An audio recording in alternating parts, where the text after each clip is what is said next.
नमस्कार, मैं उमेंद्र राजपूत और आप देख रहे हैं देश का दर्पण न्यूज। श्री वैद्य ज्योतिष विज्ञान कला सांस्कृतिक जन कल्याण एवं अनुसंधान संस्थान जयपुर द्वारा 2 दिनों से चल रहा भारत नेपाल एस्ट्रो सेमिनार 2022 का समापन हो गया। इसमें भारत और नेपाल के अलग अलग राज्यों से आए हुए ज्योतिष विज्ञान के विद्वानों ने भाग लिया और अपने अपने विचार व्यक्त किए। आइए हम भारत के अलग अलग हिस्से से आए हुए ज्योतिष विज्ञान और आयुर्वेद में ख्याति प्राप्त विद्वानों से बात करते हैं।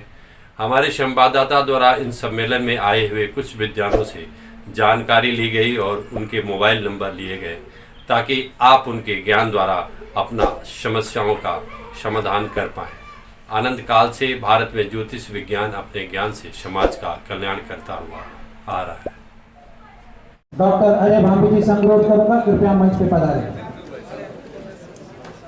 आचार्य डॉक्टर अजय भांबी जी कृपया मंच पे पधारें। दिनेश गुरु जी कृपया मंच। मैं विजय Damodar Vani doctor Dada Vani from Pune. I was a retired chief engineer of defense ministry.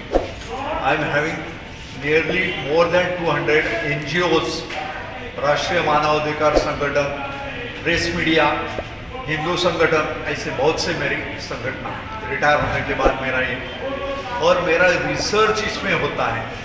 Can man can change his destiny, ये सवाल हमेशा पूछा जाता है। उसका जवाब है man can change his destiny up to 95%। Yes, इंसान खुद का प्रारब्ध 95% तक चेंज कर सकता है। वो 2 चीज़ चेंज नहीं कर सकता। कहाँ जन्म लेना है, कौन सी स्थिति में लेना है, वो उसके हाथ में नहीं है। और लास्ट जो उसका इंस्टेंट है वो उसके हाथ में नहीं। ये 2 बिंदु के बीच में जो भी प्रवास है, we can mould it as per it wish. इसलिए हमेशा प्रॉब्लम ऐसा होता है, इंसान में दुख क्यों है, परेशानियाँ क्यों हैं। इस पर रिसर्च करने के बाद ऐसा देखा गया है कि हमारे पूर्वजों ने, हमारे ऋषियों ने जो बताया था वो हम भूल गए। ऋषियों ने ये बताया था कि हमारी कुल दैवत होती थी, कुल देवी होती है, कुल दैवत होता है, आराध्य दैवत होता है। कुल देवी इसका मतलब होता है कि उस परिवार का रक्षण करने वाली माता है और उस कुल का संरक्षण करने वाला पिता, वो कुल दैवत होता है। और आराध्य दैवत होता है, अलग होता है। जैसे हम भगवान दत्तात्रेय जी को मानते हैं, ये हम भूल गए। अगर एक ही है, अगर हर रोज फैमिली में मॉर्निंग में 3 मिनट, ज़्यादा से ज़्यादा 3 मिनट लगता है अपनी जो कुल दैवी है, कुल दैवत है, आराध्य दैवत और अपना गोत्र पुरुष, जहाँ से अपना पासवर्ड है, ये अपने फाइल का पासवर्ड है। जब तक आपको गोत्र मालूम नहीं, कितना भी पूजा अर्चा करो उसका क्रेडिट आपको नहीं मिलता है। इसलिए ये जब बात निकली थी, पुराने ज़माने में हर साल हिमालय के नीचे बैठ के ये साधु संत इस पे रिसर्च करते थे। तो एक बार ऐसी बात हुई कि उन्होंने पूछा जिसको गोत्र मालूम नहीं उसने क्या करने का। तो कश्यप ऋषि खड़े हो गए, बाकी ऋषि बैठ गए। कश्यप ऋषि ने बोला कि ऐसा कैसा हो सकता है, इनको भी पूजा अर्चा का अधिकार है मगर गोत्र किसका दिया जाए। तो कश्यप ऋषि ने बता दिया कि जिन्हें अपना गोत्र मालूम नहीं है, जो हिंदूज है, उन्होंने मेरा नाम लेके किया तो उनको यानी उनकी फाइल ओपन हो जाए। तो ये कश्यप ऋषि का है। मैं सभी हिंदू भाइयों को बोलता हूँ, अगर आप कहाँ भी पूजा अर्चा को जाते हो, भगवान को नमस्कार करते हो, तब आपको ये गोत्र का उच्चार करना अनिवार्य है, जो आज तक लोग बताते हैं। आपका अगर आपको मालूम नहीं, ठीक है, कश्यप करके आप अपना नाम बताइए, अपना बीबी का नाम बताइए, अपनी फैमिली, आपको 100% रिजल्ट मिलते हैं। सर, ये जो आज के दौर में जो जातियों में शादियां हो रही है, गैर जातियों में शादियां हो रही है, तो वर्ण संकर औलादे होंगे? नहीं, पहले क्या वर्ण संकरों के लिए भी क्या कश्यप गोत्र ही कायम होगा? दूसरी एक बात है, इसमें जो 2 जातियों का हमारे अगर हिंदू धर्म का स्टडी किया जाए, वैदिक, अभी का नहीं है पूरा वैदिक बिल्कुल हमारे इसमें एक गोत्र विवाह अलाउ नहीं था। सही बात। क्यों नहीं था? कि अगर बच्चा जो पैदा होता है एक्स और वाई इससे ही होता है, बाकी हिस्ट्री आपको मालूम है, तो दो गोत्र का एक ही एक्स होता है, वाई होता है, इसलिए होने वाली जो संतान है वो अपन्न होती है या कम लाइफ वाली होती है। इसलिए हमारे हिंदू धर्म में बस हमें बताया था कि एक गोत्र विवाह नहीं करना चाहिए, मगर बहुत भ्रांतियाँ समाज में फैल गई है। एक नाड़ी दो अभी समाज में 35% लोगों का विवाह नहीं हो रहा है, और मैं इसका दोष हमारे ज्योतिष भाइयों को देना चाहता हूँ। कभी सोचते ही नहीं, एक नाड़ दोष बोला शादी मत करो, ये नहीं शादी सब पसंद होता है, मगर ये सोचना चाहिए अगर उनकी लग्न राशि अलग है, उनकी चंद्र राशि अलग है, उनका नक्षत्र अलग है, नक्षत्र चरण भिन्न है, तो एक नाड़ दोष होते हुए भी अगर दोनों के होरोस्कोप में एक ही समय में संतान योग आ रहा है, पति और पत्नी के जो भी साल है, एक 2-4 महीने का फर्क चल सकता है, एक ही साथ आता है और दोनों को संतान योग बता रहा है। जैसा हमारे कृष्णमूर्ति में 5th हाउस का सबलॉट अगर 2, 5, 11 का कनेक्टेड है तो 100% संतान योग होगा। अगर ऐसा है तो ये एक नाड़ दोष मानना नहीं चाहिए। अगर ये भी ज्योतिषी थोड़ा सा सोचे तो ये जो 35% लोगों का विवाह नहीं हो रहा है वो हम इसमें कटौती कर सकते हैं, समाज में अच्छा हम प्रबोधन कर सकते हैं। अभी आपने कहा कि कुल देवता कुल देवी की पूजा होनी चाहिए, तो हमें कैसे पता चले कि हमारे कुल देवता लिखा रहता था वो सोचते, ये देखो भाई अपने को, अभी मैं जयपुर में आया हूँ, यहाँ आया हूँ, अभी मुझे कुछ लस्सी पीना है तो मुझे ढूंढना तो पड़ेगा, तो ये लोगों को ढूंढने का नहीं, लोगों को रेडीमेड चाहिए। इतना भी नहीं होते हुए इसमें हमने फिर एक घर में एक नारियल उस देवी के नाम से रख देने का, और अंतर्मन से जैसा ये गजरा होता है देवी का, जैसा पूजा करते वैसा करो और उनको प्रार्थना करो, हे माता जी हम अज्ञानी हैं, हमें हमारे पूर्वजों का जो ज्ञान है हमें नहीं मिला है, हमें हमारी कुलदेवी मालूम नहीं है, तो आप कृपा करके हमें ये बताने की कोशिश करें। मैंने ऐसा देखा है सर, 99% में एक 45 दिन के अंदर उस फैमिली में ऐसा सपना आता है कि यात्रा को यहाँ गए हैं, ये मंदिर में गए हैं, तो समझ जाने का 99.999% वो उसकी कुलदेवी है, छोड़ देने का। एक सलाह बोलो। पितृदोष जो है इसको अलग अलग बना है, हमारे यहाँ खालसा भी को मानते हैं, पितृदोष भी उसी को मानते हैं, और अभी साउथ के वो थे तो डॉक्टर देवानंद का पकड़, तो उन्होंने उसी दोष को ग्रहण दोष माना। तो ये क्या चीज़ है सर, इसके बारे में अलग अलग मत क्यों है सर? इसका उपाय क्या है? राहु केतु का जरा एक मिनट में पानी पियो। और है काल सर्पयोग, ये इसमें बहुत भ्रांतियाँ लिखी गई है या समाज में है। थोड़ा खुला रहने दो भैया, खुला थोड़ा खुला। तो राहु केतु, राहु 1st हाउस से लेके 12 हाउस तक, और उसके सामने केतु आता है। अगर ये राहु और केतु के एक साइड में बाकी ग्रह पर गिरते हैं तो उसे काल सर्पयोग कहा जाता है। और पत्रिका में राहु की पोजीशन देख के उस कुटुंब को या उस जातक को पितृदोष है क्या नहीं, एक राहु से बताया जाता है, और राहु केतु के पोजीशन से काल सर्पयोग बताया जाता है, जिसमें त्रिपिंडी श्राद्ध और सर्प शांति वगैरह है, 3 ये दिए गए। शास्त्र में कुछ स्थानों में ही ये विधि करने का ये दिया गया है, अभिधान दिया गया है, कि जैसा हमारा त्र्यंबकेश्वर है, वाराणसी साउथ में है, नरसोबावाड़ी में है, 5-6 जगह पे दिया है। मगर मेरा एक दूसरा इसमें यह है, अगर पहले ज़माने में मैंने 50 साल पहले, आज मेरे टुडे 71, 20-21 साल में हम त्र्यंबकेश्वर में जाके हमने विधि करवाया था। My father was collector at that time, तो हम जाके वहाँ किया। उसमें और अभी में फ़र्क क्या है, ये जो मैं बता रहा हूँ। तब हमारे जो गुरुजी होते थे, जो अपने कुटुंब का ये विधि करने वाले, उनके पास चोपड़ी होती थी, तो कम से कम 300-400 साल का इतिहास उनके पास मिलता था। तो वो जमाने में, जब 50 साल के पहले की बात कर रहा हूँ, एक ही फैमिली को लेके 3 दिन पूरा विधि करते थे। और विधि क्या है, उस मंत्र का उच्चार क्या है, उसका अर्थ क्या है, उसके रिजल्ट क्या है, वो गुरुजी जो पौराहित्य करने वाले थे वो हमें समझाते थे और वो करके देते थे। अभी कैसा हुआ है, कमर्शियल व्यू है, एक ही बारे में 100-200 लोगों को बैठाते हैं, स्पीकर पे बात करते हैं, उसके रिजल्ट मिलते थे। ये साउथ में जो सुब्रमण्य मंदिर है, हाँ, वहाँ भी ये कालसर्प का किया जाता है।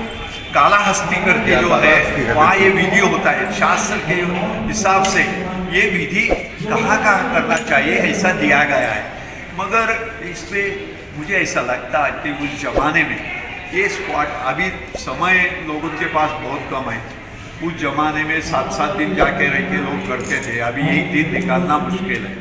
तो मुझे तो ऐसा लगता है, इसमें हमने रिसर्च किया।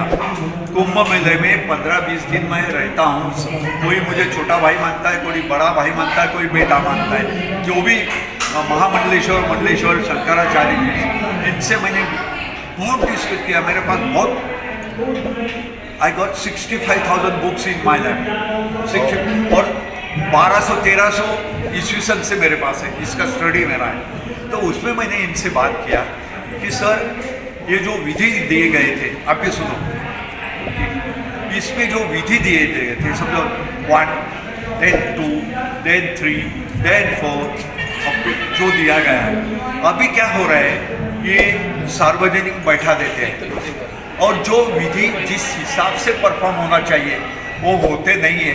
इसलिए लास्ट 30 ईयर से हम देख रहे लोगों को ये विधि करने के बाद रिजल्ट मिलने में दिक्कतें आ रही है। 10% लोगों को रिजल्ट मिल रहा है, 90% लोगों को मिल नहीं रहा। फिर जब कुंभ मेला में हम इन लोगों से चर्चा की कि सर, ये स्थान महात्मा था, हम इसका विधि घर पे क्यों नहीं कर सके, क्यों नहीं कर सकते? वहाँ अगर सर्प शांति करना है तो नाक का अपना पीठ, जो क्या बोलते हैं, बल्बी बोलते हैं, नाक का वो होता हाँ, है, नाक बनाते हैं अपना, हाँ, नाक बनाते हैं, रोटी बनाते हैं, हाँ, बेलन, वो उसे नाक बनाते हैं और वो जला देते हैं, जो विधि में। अच्छा। तो ये विधि अगर सिर्फ मंत्र भी किया जाए तो उसके रिजल्ट मिलते हैं। इसलिए हमने इसमें बहुत स्टडी किया, और सभी शंकराचार्य, तांत्रिक, मांत्रिक, यांत्रिक, ज्योतिषाचार्य जितने भी हैं कुंभ में, इनसे हमने चर्चा की और इसमें हमने रिसर्च किया, और हमने उसका पूरा बुकलेट स्टैंडर्डाइजेशन किया कि आप अपने ही घर में ये विधि कर सकते हैं, उससे आपके वास्तु के दोष भी निवारण हो जाते हैं। यानी एक पैसे में एक पे एक फ्री, बहुत अच्छे रिजल्ट मिलते हैं। तो ये एक ही है। तो हमारे पितृदोष जो हमारे हैं, पितृदोष, तो क्या वो भी इससे सही हो जाते हैं? सही होते हैं, 100% होते सर। इसमें मैंने एक एग्जाम्पल दिया, एक ऐसा ही प्रोग्राम था जिसमें साइंटिस्ट बेस था, साइंटिस्ट लोग थे। उन्होंने मुझे पूछा, दादा आप कितने सालों से स्टडी करते हो? I got 2 doctor of science, 18 PhD, I completed my DBM, MBA, ME, master of engineering power generation, LLB, LLM, और 15 डिग्रियाँ हैं, 1000 से ज़्यादा डिग्रियाँ मिली, 2000 गोल्ड मेडल मिले, 2-4 हज़ार नेशनल इंटरनेशनल अवार्ड मिले, और मैंने आज तक कम से कम 5 लाख आर्टिकल लास्ट 50 ईयर्स में पब्लिश किए, जो लोग हैंडबुक करके रेफर करते हैं। तो इसका हर उपाय का रिजल्ट मिलते हैं। सिर्फ जो उपाय देता है, उपाय का रिजल्ट क्यों नहीं मिलता है, ये सोचने की बात है कि अगर मुझे कोई उपाय आपको देना है तो उसका वो उपाय का मालिक जो है, जो दैवत है, हम हनुमान जी का उपाय दे रहे हैं तो हमने उनको पहले पूछना चाहिए ना। तो हम जो करते हैं, हम आह्वान करते हैं, जो भी सिद्धियाँ आए हैं तो उनको हम आह्वान करते हैं, हे हनुमान जी हमारे सामने ये जातक आए, इनका नाम ये, इनका गोत्र है, ये रहने वाले हैं, तो इनका ये परेशानी है, तो मुझे इनको परेशानी मुक्त करने के लिए आप मन जो भी है उपाय दीजिए। तो हनुमान जी इंडिकेशन देते कि ये मंत्र ऐसा ऐसा इन्हें दिया जाए।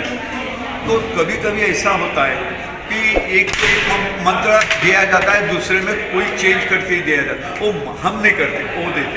और जब ये उस दैवत को पूछ के परमिशन लेके, आज्ञा लेके हम उपाय देते हैं, और जातक श्रद्धा से वो उपाय करता है, बिना खर्चे के उपाय करो, कोई जरूरी नहीं, कोई जरूर। मगर हम लोगों की आदत है 10 रुपए का नारियल हनुमान पे चढ़ाते हैं, जाते टाइम इतनी बड़ी यादी लेके जाते हैं, मेरा ये होने दीजिए, मुझे BMW मिलने दीजिए, मेरे बेटे को शादी होने दीजिए, उसके बच्चे को होने दीजिए। 10 रुपये के नारियल में हम भगवान को 50 काम के लिए लगा। हो सकता है क्या? नहीं हो सकता है। इसलिए जो भी उपाय है वो आत्मीयता से करना है। लोग पूछते हैं भगवान मिलते हैं? यस।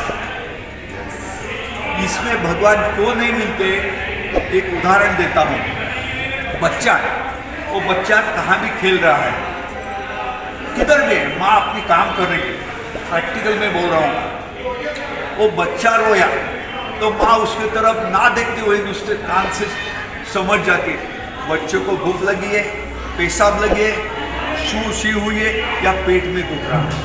क्या लिंक है? क्या मोबाइल लिंक है उन पे? कैसे जानती हो? इसी हिसाब से अगर हमें रोना आना चाहिए, भगवान के साथ तुम्हारा माँ बेटे का रिलेशन अगर डेवलप कर सकते हो, तो जैसी माँ भागते आती वैसा परमात्मा हर जगह पे हर आपके लिए हाजिर होता है।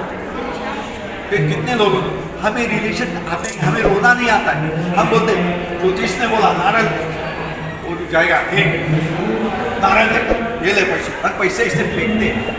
ऐसा कभी नहीं करना है। जब आप फेंक देते हो और ये हाथ से देते हो, आपको कोई काम नहीं होता। उसको दीजिए, प्यार से दीजिए, वो भी आपको सामान दे रहे हैं। आप इसमें अभी जो आप नेपाली लोगों का देख रहे हो, कभी आपने ऑब्जर्व किया? एक हाथ से चीज नहीं दिया जाता है, दोनों हाथ से देता है। ये दोनों हाथ जब आपके बीवी साथ में नहीं थे, ये हाथ आपको हाथ में रखे। जब भी आप पूजा का साहित्य लेते हो, कोई भी मंदिर में जाते हो, तब पहले पूजा का पैसा देना चाहिए, बाद में मंदिर में जाना चाहिए। क्योंकि जब तक आप पैसा नहीं देते हो, आप उस पूजा साहित्य के मालिक नहीं होते हो, और भगवान को चढ़ाते हो। भगवान बोलता तेरा नहीं चाहिए तो मुझे मैं करती हूँ पूजा। तो ये चीज़ होती है। हमने इसमें एक ऑब्जर्वेशन और किया। I am working with doctor Vijay Bhatkar, very well known person in scientist, आपको मालूम है, super computer. Doctor Vijay Bhatkar from Pune, मेरे बड़े भाई हैं। उनके साथ भी हमने बहुत ये किया। हम गौ माता का, अभी आपने काल सर्प पर भी पूछा, इसमें बहुत स्टडी किया, और कम से 36 लाख से ज़्यादा मैंने प्रेडिक्शन किया है। अपने ज्योतिष के बाद लोग कब आते हैं? परेशानी होगी। तो हमने लोगों को बोला, देखो भाई बोल रहा हूँ बिना खर्चे का होगा, चूरमे का लाडू आता है, जो काल सर्प पे मैं बोल रहा हूँ, या कोई भी प्रॉब्लम है, चूरमे के लाडू 2-4 बनाइए। गौ देखिए, वो लाल रंग की हुई तो बहुत अच्छा, काले रंग की गौ नहीं देखना चाहिए। उनके पास जाइए, हाथ धो के उसमें रखिए, गौ को अपने हाथों से खिलाइए। जब उस गौवा का जीभ अपने इसको साफ करता है, ये आपके हाथों की लकीरें चेंज हो जाती है, आपका प्रारब्ध चेंज हो जाता है। सब खर्चा है कुछ, ये उपाय कोई नहीं बताएंगे आपको। ये सब ये उपाय करो तो ऐसे नहीं, हमें तो ये लेना है। I am getting nearly 1,60,000 pension. बाप यादव ने बहुत कमाल किया। Sir your mobile number please give your mobile. इसलिए लास्ट 50 साल से आपका मोबाइल नंबर दीजिए अगर आपसे कोई मिलना चाहे। 982245 139 Pune.